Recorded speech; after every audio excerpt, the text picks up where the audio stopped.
on pensait que l'Europe était évidemment extérieure à ce genre de situation. Et non. La folie des dirigeants, en particulier français, mais aussi européens, c'est qu'on a importé cette population et donc que nous nous retrouvons dans la situation d'Israël alors que rien ne nous y prédisposait.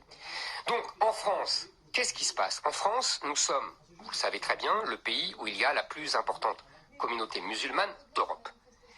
Et je crois, je l'ai déjà dit d'ailleurs, que la grande leçon, je pense que c'est la grande leçon de la présidentielle de 2022, c'est qu'il y a eu l'émergence, l'accouchement d'un peuple islamo-gauchiste à l'occasion de cette présidentielle de 2022, sous les auspices de Jean-Luc Mélenchon. Jean-Luc Mélenchon restera dans l'histoire pour moi comme celui qui a forgé ce peuple islamo-gauchiste en 2022. 70% des musulmans ont voté Jean-Luc Mélenchon. Et Jean-Luc Mélenchon va plus loin, car il aime les théories et les références historiques. Jean-Luc Mélenchon compare ce peuple islamo-gauchiste au tiers-État français.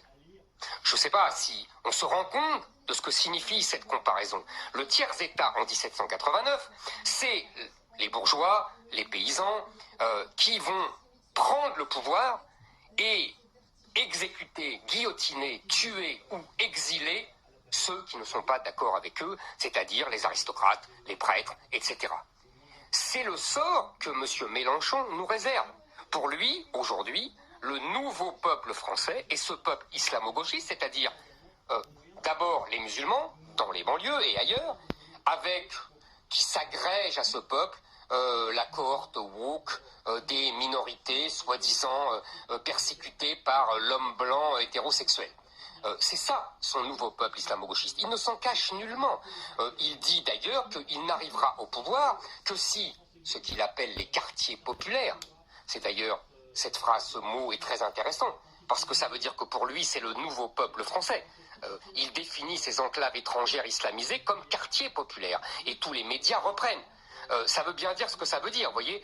Pour lui, plus les quartiers populaires, comme il dit, voteront pour la gauche et Mélenchon, plus Mélenchon aura une chance d'arriver au pouvoir. Et ce qui est important à bien comprendre, parce qu'on vit sous des schémas anciens, on appelle gauche des gens qui ne sont pas d'accord avec LFI. Mais il faut bien que les gens comprennent, des gens comme Roussel, des gens comme d'autres, qui s'affichent pour plaire aux médias en opposition à LFI, c'est qu'il n'y a pas d'électeurs derrière ces gens-là. Et que Jean-Luc Mélenchon a tous les travers, a tous les cynismes, mais il a compris une chose, c'est qu'aujourd'hui, il n'y a plus d'électorat à gauche sans ce peuple islamo-gauchiste.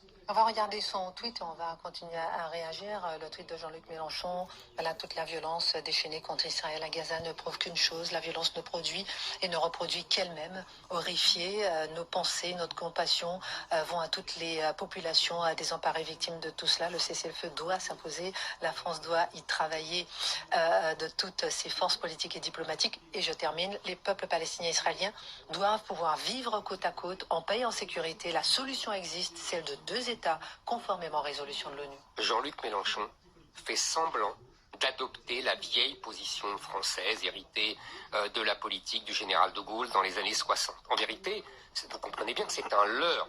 D'ailleurs, les réactions premières d'autres LFI sont très révélatrices.